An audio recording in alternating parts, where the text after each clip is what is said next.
এবং স্বাস্থ্যদান শিবির হয়েছে। সকাল থেকে বস্ত্র বিতরণও হয়। আজকে আপনারা সকলে জানেন এই সংগঠন ফুরফুরা শরীফের মুজাদ্দেদ জামান হযরত পীর আবু বকর সিদ্দিক রহমাতুল্লাহ আলাইহি দাদা পীর রহমাতুল্লাহ আলাইহি শেষ জীবনের সংগঠন। 1921 সালে এই সংগঠনটা তিনি করেছিলেন। আজকে 2026 মানে 105 বছর এই সংগঠনটার বয়স।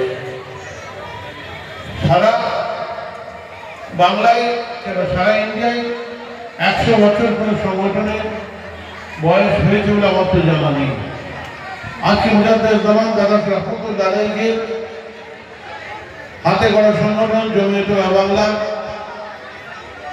যে কর্মসূচি ম্যানিফেস্টো তাহফুজে দিন